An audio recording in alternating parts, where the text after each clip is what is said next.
Passenger से भरी एक फ्लाइट टेक ऑफ करती है। अपनी निर्धारित डेस्टिनेशन पर पहुंचने के बाद प्लेन लैंड होता है। उसके बाद पैसेंजर्स को उतारा जाता है, प्लेन खाली होता है और फिर सारी फॉर्मेलिटीज़ होने के बाद जो स्टाफ मेंबर हैं, जो क्रू मेंबर होते हैं, यानी एयर होस्टेस हो गए, पायलट हो गए, ये सब भी प्लेन से उतरते हैं, अपने अपने होटल चले जाते हैं। होटल जाने के बाद इनके लिए कमरा बुक होता है। अब उसी कमरे में जाने के बाद रेस्ट किया जाता है और शाम को यही जो फ्लाइट थी वापस अपनी जगह पर पहुंचनी थी। अब इसके लिए सारे क्रू मेंबर इकट्ठा होते हैं, स्टाफ इकट्ठा होता है, वापस प्लेन में जाते हैं। लेकिन एक एयर होस्टेस मिसिंग थी। हर कहीं ढूंढा जाता है लेकिन जो एयर होस्टेस है वो नहीं मिलती। अब ऐसे में कुछ लोग जो क्रू मेंबर्स थे उनमें से कुछ लोग होटल जाते हैं। होटल जाकर स्टाफ से बताते हैं पूरी बात और होटल स्टाफ जब एयर होस्टेस के कमरे का दरवाज़ा खोलता है तो सामने देखकर उन्हें कुछ समझ नहीं आता कि आखिर क्या हुआ। कमरे में कोई मौजूद नहीं था, सिर्फ जो एयर होस्टेस थी उसकी एक यूनिफॉर्म टंगी हुई थी। अब ये सब देख के सब हक्का बक्का कि आखिर क्या हो गया, कौन है जिसने उस एयर होस्टेस को किडनैप कर लिया। हर जगह बात फैलाई जाती है, पूछताछ की जाती है, लेकिन उस एयर होस्टेस का कुछ अता पता नहीं चलता। तो आखिर कौन है जो पाकिस्तान की खूबसूरत एयर होस्टेस को किडनैप कर रहा है या उन्हें गुम करवा रहा है? क्या वजह है जिसकी वजह से जो एयर होस्टेस हैं पाकिस्तान की वो लापता हो रही हैं और कोई उन्हें ढूंढ नहीं पा रहा? ये पहली बार नहीं है, लगातार सालों से कई साल बीत गए और ऐसे करते करते करीब 7 एयर होस्टेस गायब हो चुकी हैं पाकिस्तानी एयरलाइंस की। तो आखिर क्या है इसके पीछे की पूरी वजह और हालिया क्या खबर है, मैं आपको वो समझाती हूँ। दरअसल पाकिस्तानी न्यूज़पेपर डॉन के मुताबिक PIA यानी Pakistani international airlines, Pakistan international airlines की फ्लाइट PK-782 सोमवार यानी कि 26 फरवरी को कनाडा के वैंकूवर पहुंचनी थी। अब इसमें पैसेंजर्स थे, एयर होस्टेस थी, साथ ही साथ पायलट मौजूद थे। ऑफिशियल फॉर्मेलिटीज़ होने के बाद जो स्टाफ है वो अपने होटल के लिए रवाना हो जाता है। जैसे कि मैंने आपको बताया कि पैसेंजर्स को उतारा जाता है, सबको अपना सामान वगैरह मिल जाता है। इसके बाद जो क्रू मेंबर है वो भी अपने अपने होटल के लिए चले जाते हैं रेस्ट करने के लिए। दिन भर वो लोग रेस्ट करते हैं क्योंकि शाम को उनकी रिटर्निंग फ्लाइट थी कराची के लिए और वो फ्लाइट नंबर था PK-784।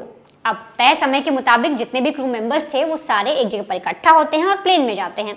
ऐसे में मरियम नाम की एक एयर होस्टेस गायब थी।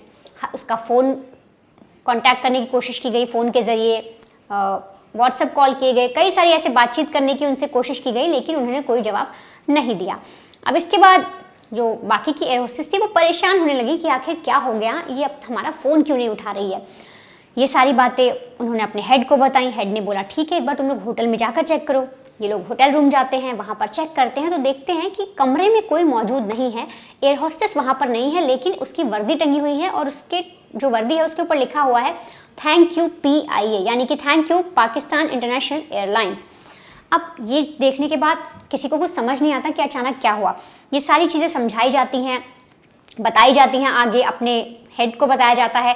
ये पूरी सूचना पाकिस्तान इंटरनेशनल एयरलाइंस तक पहुंचती है तो एक अलग ही कहानी सामने आती है। तो पता लगता है कि लगातार कई सालों से पाकिस्तान की जो एयर होस्टेस हैं वो गुम हो रही हैं, लापता हो रही हैं, उनका किसी को पता नहीं और ज़्यादा से ज़्यादा जो एयर होस्टेस हैं वो कनाडा भाग रही हैं। क्यों भाग रही हैं, क्यों ऐसा हो रहा है, ये भी मैं आपको बताऊँगी। लेकिन इस पूरे मामले में जो PIA के प्रवक्ता हैं, जो PIA की तरफ से सामने आए हैं, उनका कहना है कि जो मरियम है वो 15 साल से इस एयरलाइन से जुड़ी हुई थी। उसका कोई भी ऐसा ट्रैक रिकॉर्ड नहीं है कि वो ऐसा कर सकती है या वो भाग सकती है या वो कनाडा में जाके छुप सकती है। क्यों छुप रही है किसी को समझ नहीं आ रहा।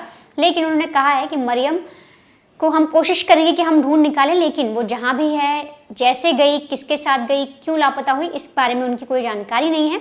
पर हाल ही में जब हमने इन खबरों के बारे में पढ़ा और भी ज़्यादा रिसर्च करने की कोशिश की, साथ ही साथ जो डॉन न्यूज़पेपर है उसके कई आर्टिकल्स पढ़े, उसमें भी लगातार ये चीज़ें छप रही हैं। तो ये पहला मामला नहीं है, ये फेब में आपको जो मैं बता रही हूँ ये अभी घटा है पिछले सोमवार को। लेकिन जनवरी में इसी साल 2024 में कनाडा में ही एक और एयर होस्टेस इनकी गायब हो गई थी पाकिस्तान की, और वो जनवरी के महीने में हुई। और इसी से पहले एक मेल मेंबर यानी कि पायलट भी गायब हो चुका है। वो पाकिस्तानी एयरलाइंस से कनाडा गया और वहाँ से गायब हो गया, किसी को नहीं पता कहाँ गया। और इससे इतना ही नहीं, ये आपको मैंने सिर्फ 2024 की घटनाएं बताई जो हुई, लेकिन 2023 की अगर मैं बात करूं तो 7 क्रू मेंबर पाकिस्तानी एयरलाइंस के गायब हो चुके हैं। जो पाकिस्तान की सरकारी एयरलाइंस है उसके 7 क्रू मेंबर लापता हो गए हैं, किसी को उनके बारे में पता नहीं है। और जब इन सब चीज़ों पे पूछताछ होती है तो पता लगा कि दरअसल कनाडा में जो शरणार्थी बन के आप वहाँ पर रुकते हैं और उसके बाद जब वीज़ा वगैरह के लिए अप्लाई करते हैं तो वहाँ पर दिक्कत नहीं होती, आपको बड़ी आसानी से कनाडा की जो नागरिकता है वो मिल जाती है। और इसी का फ़ायदा उठा रहे हैं जो पाकिस्तानी एयरलाइंस के क्रू मेंबर हैं। और PIA यानी कि पाकिस्तान इंटरनेशनल एयरलाइंस का भी यही कहना है कि जो इनके क्रू मेंबर्स हैं, जो इनके एयर होस्टेस हैं, जो लगातार भाग रही हैं और 2023 से जो 7 लोग लापता हुए हैं वो छुप गए हैं कनाडा में जाकर, उन्होंने शरण ले ली है। और उनका कहना है कनाडा में इस तरीके से भागकर कोई जाता है तो उसके लिए नागरिकता लेना बहुत आसान हो जाता है बतौर शरणार्थी। ये सारी चीज़ें सामने हैं। अब अगर मैं कुछ चीज़ें और आपको बताती हूँ तो 2020 की बात है, पाकिस्तान ने अपने संसद में कहा था, जो वहाँ के मंत्री हैं उन्होंने कहा था कि देखिए पाकिस्तान में 40% ऐसे लोग हैं या ऐसे पायलट हैं जिनके पास फर्जी डिग्रियां हैं, फर्जी लाइसेंस है और ये लोग भाग भाग के दूसरे देशों में जा रहे हैं और इसमें सबसे आसान है कनाडा। साथ ही साथ उसी साल, जिस साल ये सारी बातें मंत्री ने संसद में कही, उसी साल अक्टूबर में मलेशिया में लीज का जो रेंट चुकाना था पाकिस्तान को, वो नहीं चुका पाया था और इसीलिए मलेशिया ने इनके जो पैसेंजर से भरा प्लेन है उसको जब्त कर लिया था। जैसा कि पाकिस्तान की हालत सभी को पता है कि किस तरीके से कंगाली की कगार पर जा रहे हैं, पैसे इनके पास बचे नहीं हैं और ऐसे में जो इनकी एयरलाइन है वो भी डूबती जा रही है और वो कभी भी बंद हो सकती है। ये मैंने आपको 2024 की 2 खबरें बताई, 2023 की मैंने आपको 7 केस के बारे में बताया, किस तरीके से 7 लोग लापता हो गए। लेकिन शुरुआत होती है साल 2019 से, जब PIA की एक फ्लाइट फ्रांस की राजधानी पेरिस पहुंची थी और वहां पर एक एयर होस्टेस थी शाहिदा, ये थी पाकिस्तानी एयरलाइंस की एयर होस्टेस थी, ये वहाँ पहुँचती है और वहाँ से लापता हो जाती है। ये पूरी थी 2019 की। और इससे पहले 2017 में भी शाजिया की जो मैंने आपको नाम बताया, इसकी एक बहन थी जाहिदा, ये भी लापता हो गई थी। ये बेल्जियम में जाकर इसने शरण ले ली थी और बेल्जियम में जाकर ये रहने लगी थी। पर इन सब के पीछे का मकसद क्या है, ये क्यों ऐसा कर रहे हैं? तो दरअसल जब इससे एक्सपर्ट से बातचीत की गई, पता लगाने की कोशिश की गई, तो उन्होंने बताया है कि देखिए एक तो कम सैलरी मिलती है, पाकिस्तान में रोजगार नहीं है और उन लोग को डर लग रहा है कि आने वाले वक्त में हम कहीं के नहीं रह जाएंगे।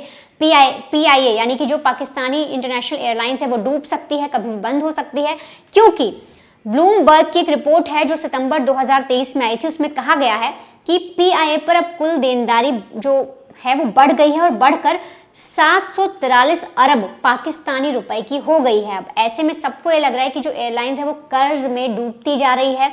लगातार इसकी जो कुल संपत्ति थी, जो इस एयरलाइंस की कुल संपत्ति है, उससे 5 गुना ज़्यादा इस पर कर्ज हो गया है। तो कैसे चुकाएंगे?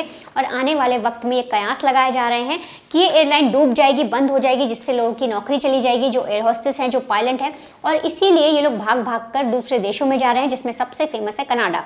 अब कनाडा क्यों फेमस है? तो देखिए कनाडा में जब भी कोई क्रू मेंबर, जो कनाडा का एक शरणार्थी नागरिक कानून है, उसके तहत कनाडा में अगर कोई विदेशी नागरिक फ्लाइट का क्रू सदस्य बनकर कनाडा में घुसता है और वहाँ पर शरणार्थी के बतौर शरण लेने की कोशिश करता है और उसके बाद वो अप्लाई करता है, तो पहले तो उसे वीज़ा की ज़रूरत नहीं होती और उसके बाद इसी आधार पर वो रहते रहते धीरे धीरे वहाँ का नागरिक बन जाता है।